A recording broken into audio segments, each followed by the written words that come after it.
Hi. Hello, friends. We are here today to partake in one of my most treasured activities, complaining about things, specifically complaining about dolls. I've done a lot of thinking over the past 2 years or so, maybe 3, about American Girl, because I have kind of a weird history with American Girl. I didn't really actively get into it until after I started this YouTube channel. You can actually go back and pinpoint the exact moment when I released that video over ranking the historical girls. Ooh, way back when. Because as a kid, I was poor. We were pretty poor. We couldn't afford American Girl dolls. They were quite the unattainable luxury for me as a child, but I wasn't completely unaware of the brand. I still got really into the books. I used to check them out from the school library all the time.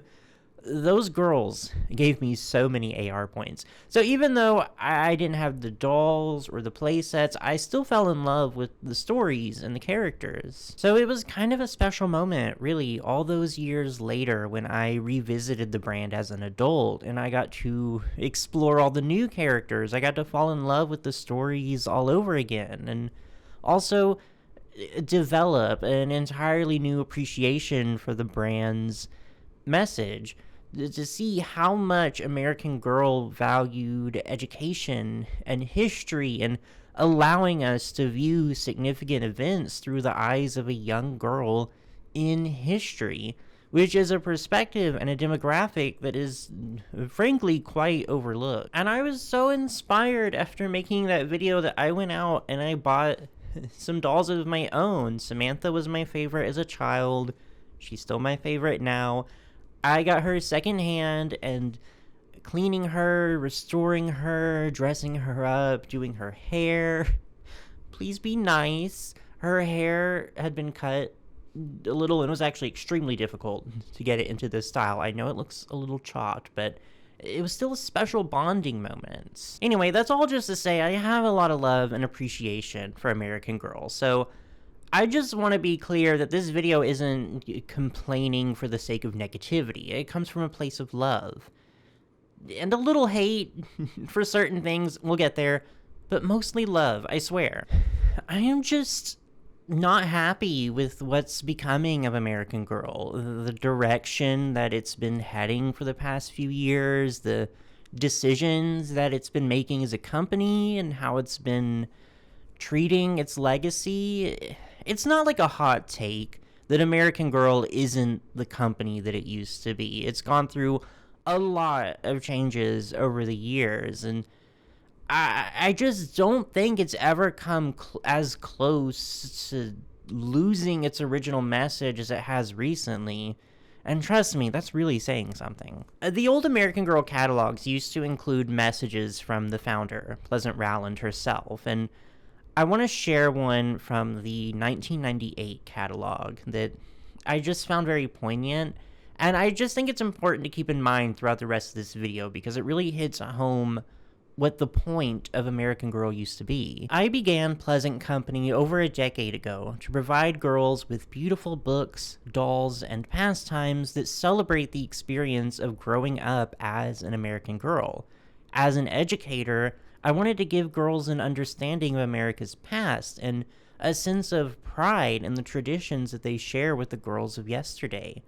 Out of this desire, the American Girls collection was born. I fervently hoped that the collection would prolong and protect those fleeting years of childhood when girls are old enough to read and still love to play. Pleasant Rowland was an educator herself who saw a gap in the market for dolls aimed at a specific age group, 7 to 11 years old, and also dolls that provided an educational value. It was always very important to her that the products have substance, have stories for children to connect to, and also to be very high quality and as accurate as possible. Unfortunately, this dedication to quality and long-lasting products meant that the dolls weren't exactly accessible to everyone, as I said earlier, and it is still a business. There is still a materialistic capitalistic element we can't ignore, no matter how good the intentions are.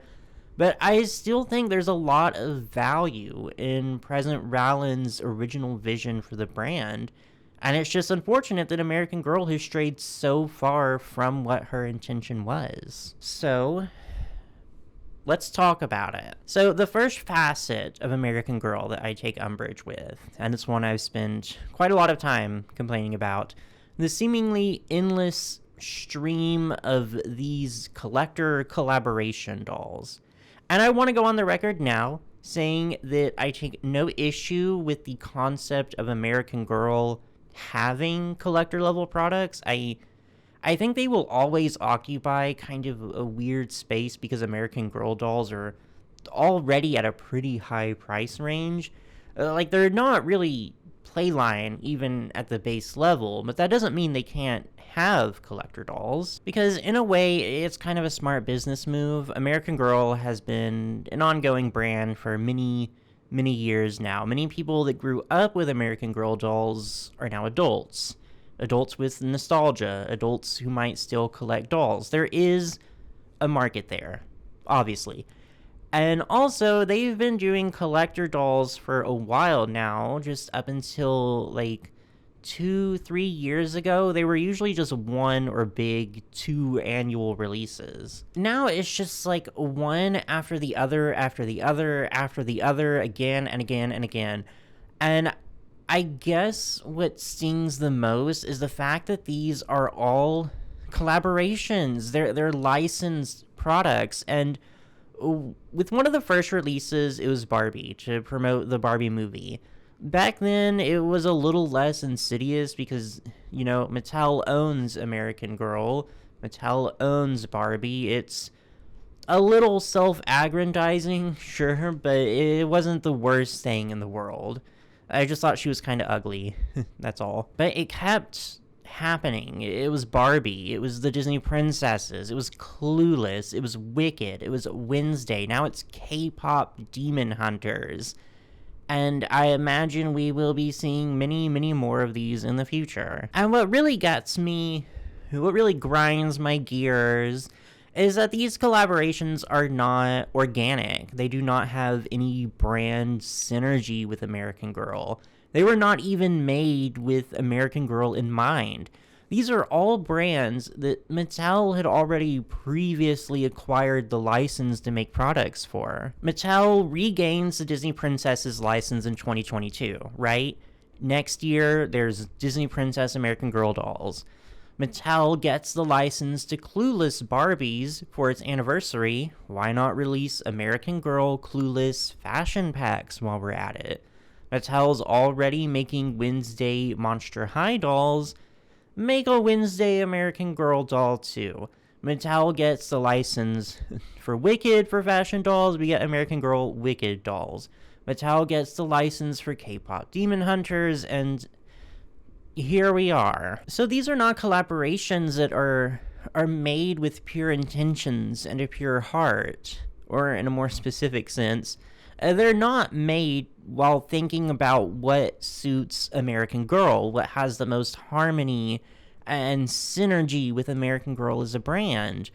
What makes sense for American Girl? No, the only question that actually goes into crafting these dolls is, what do we have the license for right now? What are we legally allowed to make? Because just like the collector dolls, I'm not opposed to the idea of these collaborations existing. American Girl has done collaborations before, though usually they're with clothing or lifestyle brands, and very specifically not dolls in the likeness of fictional characters. But even then, I think there are properties and characters that could have a decent chance of actually making sense with the brand.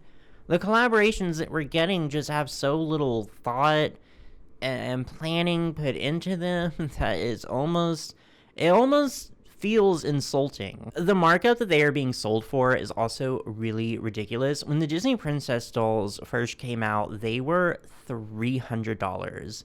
The Barbie collector doll, the first one, was $300. Wednesday Addams was $295. So were the Wicked dolls. And there is truly, genuinely nothing that justifies them being that expensive. Except in the case of Barbie and the princesses, they had some Swarovski crystals. But even then, I don't think they should have been that expensive. Like, for me, they do not look more spectacular or more grand than, like, a standard American Girl doll. In a few cases, I would say they even look a little less than what I expect from an AG doll. There's no reason they should be that expensive. Quite literally, you're just paying for the brand name. You're paying a licensing fee. The K-pop Demon Hunter dolls are a little less expensive at $165, but they also just don't look very good. Sorry, I don't like them, and I'll try to keep it objective. The outfits are very, very cheaply made, especially for American Girl standards. There are a lot of printed on details, especially with Rumi. She kind of got the worst of it. Just so many shortcuts. It absolutely should not be taken for a doll at this scale, at this price level. One of the things that American Girl could easily boast about in the past was its level of craftsmanship. The outfits may not have always been made with historically accurate materials or fastenings because they are products for children, or were products for children, but they still made an effort to have really intricate, really detailed, really robust construction. I don't know if that was necessarily the word I was looking for. Maybe I just meant well made. So the fact that that clearly is not a priority for them anymore is unfortunate, to say the least, especially if they insist on doing these collaborations, because why on earth would I buy a $165 doll with fake printed on zippers when I could buy a $30 doll with fake printed on zippers? And also, the $30 doll looks more accurate to the characters in the movies. I don't know, maybe I'm just not deep enough in the American Girl hole, but I don't necessarily see the point, I guess. Like, every single property I've mentioned already has dolls. Like they're smaller, sure, they're a different scale, but they are also significantly less money and also more true to life to the characters that they're trying to imitate. Which kind of brings me back to my original point. Actually, if you're going to do these brand collaborations, at least pick properties and characters that actually have at least a little bit of synergy with American Girl, instead of just choosing whatever license you already have laying around. But what are the other facets of American Girl? You know, the bread and the butter, the oh so important brand identity that I keep talking about. Well, I don't think that's doing so hot either. The Girl of the Year line, I actually think is pretty fine. Pretty okay. We had a string of girls that were pretty forgettable and not really well executed, but Raquel is cute. Raquel is nice. I really love that she's a descendant of Samantha. I think that's such a cute idea. I think that section of American Girl is pretty much doing what it needs to do. I have nothing particularly scathing to say about the Girls of the Year. Now, the historical collection. That is where I go from being annoyed to, like, actually a little bit angry. Because I am of the opinion that the historical collection should be American Girl's primary focus. That was the vision that Pleasant Rowland founded the company on. The historical collection, they are the American Girls. But it's no big secret that Mattel, especially in the most recent years, has started to treat the historical collection like an obligation, just something they sort of dust off every now and then to go like, hey, remember Kirsten, Molly, and Samantha? Remember the founding pillars, the very foundation that the brand was built on? They're cool, right? And then they just box them back up and throw them back in a dark, dusty attic in a box labeled open, in case of nostalgia emergency. And honestly, that isn't anything new. Mattel has always had a very rocky history when it comes to historical collection in the girls that they choose to prioritize in marketing, in the way they treat the historical aspect. A few years ago, I made a video over that horrible Be Forever rebrand that they introduced a while back that massively scaled down the historic and educational aspects of the dolls in favor of this more modern and girly aesthetic. And although Be Forever is gone now, I think its effects kind of still linger in the brand. However, I don't think anything is quite as egregious as to how Mattel has treated their most recent historical releases. And that's probably going to be what I focus on the most, I think, because it's still, like, it sucks, and it's not showing any signs of getting any better. In August of 2022, American Girl added Claudie to their historical collection, with her representing the time period of the Harlem Renaissance. Now, that was significant because it was something that was seen as, like, almost entirely overdue. Because Addie Walker, when she was being created, the Harlem Renaissance was one of the initial ideas put forward as a time period for American Girl's first black character. And the 1920s is just such a rich, vibrant period of history. It was almost strange that we've gone this long without a character from that era. And Claudie's very cute. Her collection is pretty small. It's still pretty small, actually, but that's not necessarily her being looked over in that aspect. It just means she's new. Upon release, though, most of her clothing marketed as being part of her collection wasn't actually anything to do with her or her story. They were modern clothes, part of a designer collaboration. But she got a dog, and she got this really cute bakery playset too, and they released more outfits for her, a few more. Claudie is wonderful. I don't really have anything negative to say about Claudie or her collection, other than the fact it feels a little small and just has too many modernized items in it. I think the historical items she does have are really well done, and I think she does a great job of representing her time period. She's just only been out for like 3 years, and there's still time for her collection to grow. Hopefully. No, the issue is what happened immediately after Claudie was released, because I think Claudie got a good 3 months in the spotlight, maybe, before American Girl started teasing their next historical release. And I use the term spotlight very lightly because she was not promoted very widely. And this was pretty unusual. Usually historical characters get a minimum of about 2 years before we get a new character with a new time period. Claudie got about 6 months, because in February of 2023, American Girl dropped the twins Nikki and Isabel, representing the year 1999. And their release was much more of an event than Claudie's was. Claudie just kind of came and went. Nikki and Isabel got way more promotion. News articles, press releases, ads, everywhere. It was such a big deal that they were a duo, a pair of twins, and that they were the most historically recent American Girls, being from 1999. They were everywhere. And their collection upon release was a little larger than Claudie's too. They got several play sets, lots of accessories, and a very particularly unsubtle lean into that magical marketing world of nostalgia.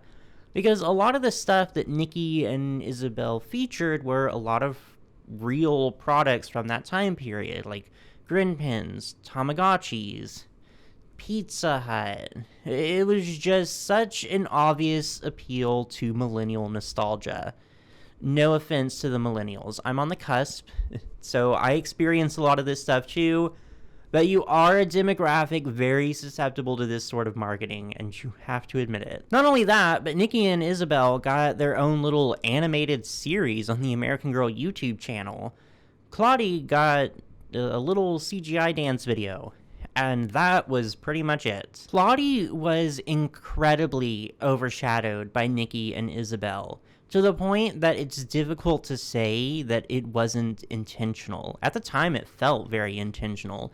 It felt like they had so little faith in Claudie that they did not even bother to promote her. They didn't even give her a chance. As a company, they were really only concerned with Nikki and Isabel, which in their opinion were massively more marketable.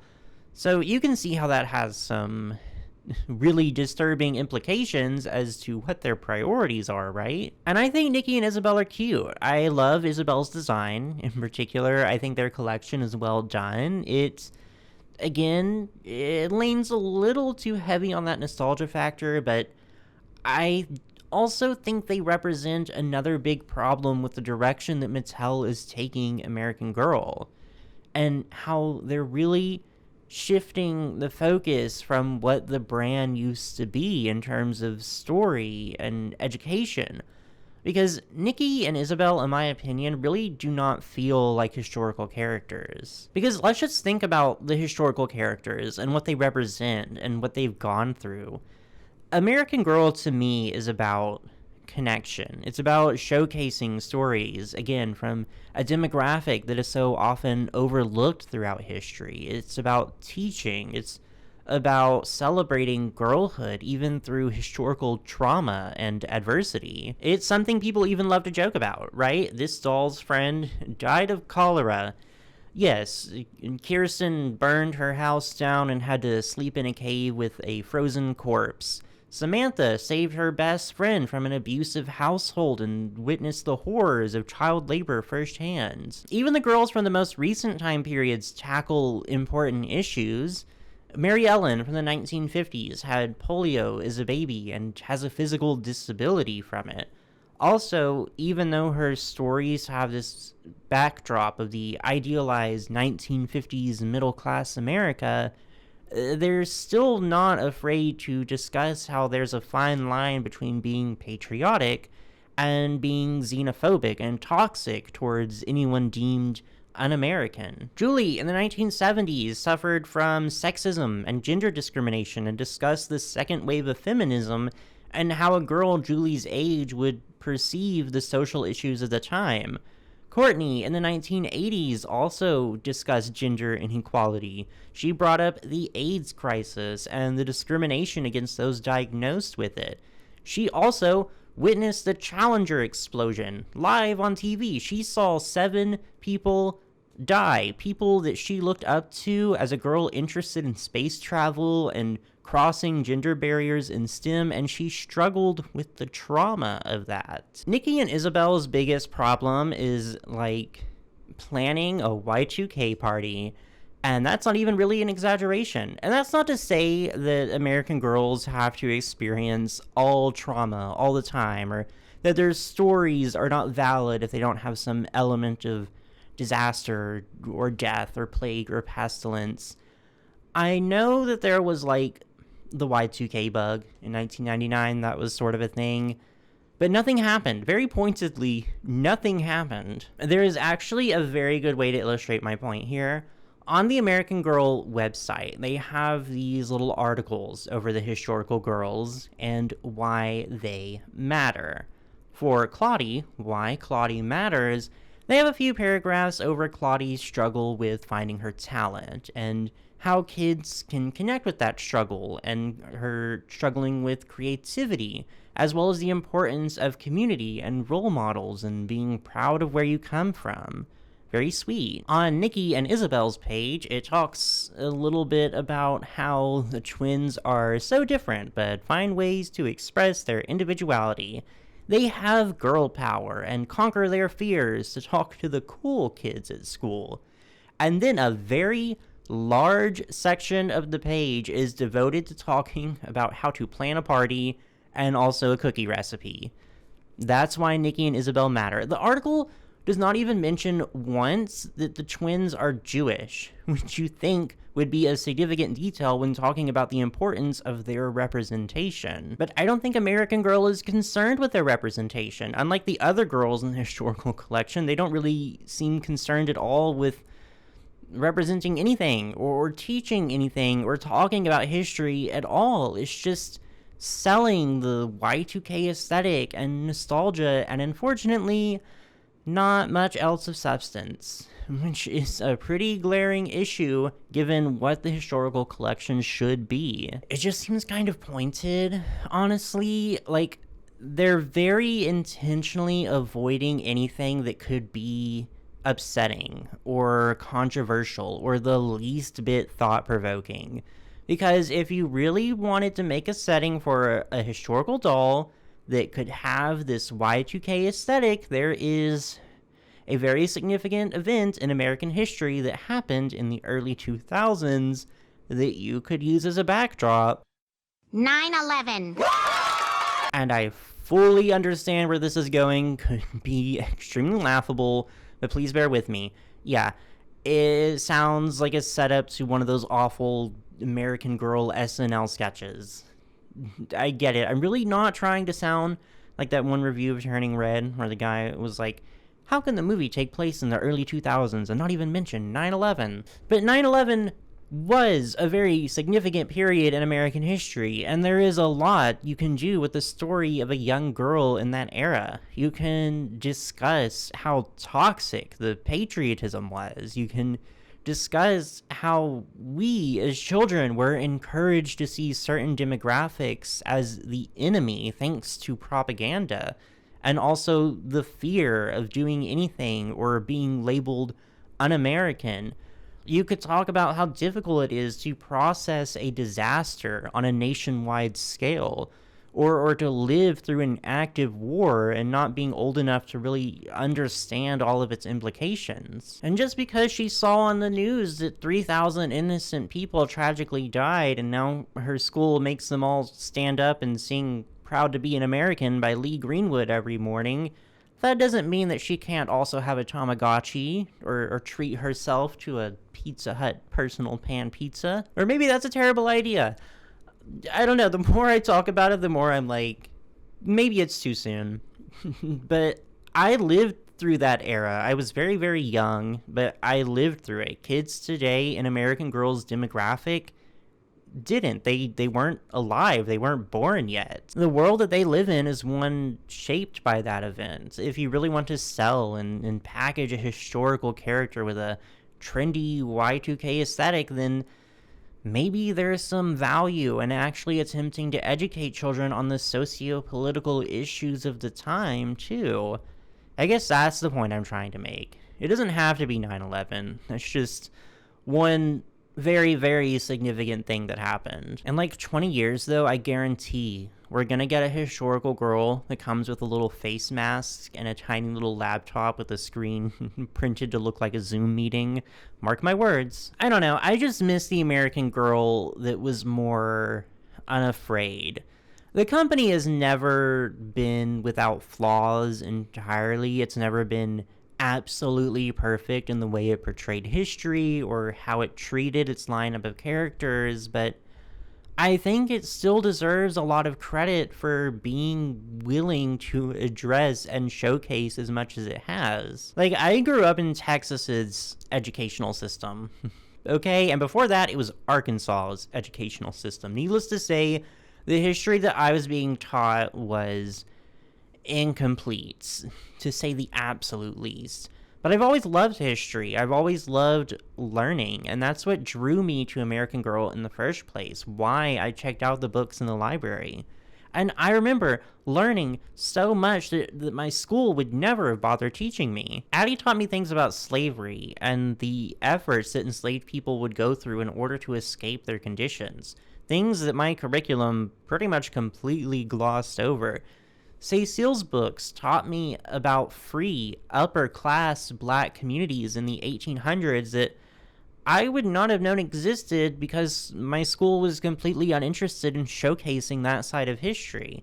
Kaya's books taught me about the complex politics of Native American tribes that coexisted, either peacefully or not. And now, more than ever, when there is an active attempt by our government and our administration to erase history, to erase entire communities, to glorify and propagate only one particular side, when we are in an epidemic of misinformation, of lies, of hoaxes, of complete machine-generated fabrications being passed off as facts, we need something like American Girl more than ever. And I'm not trying to sound too dramatic. Like, I don't think American Girl will be leading the revolution or anything, but there is so much value in education, in learning history, in fostering an interest in these things, in connecting with perspectives from other cultures and the struggles and the trauma that they face.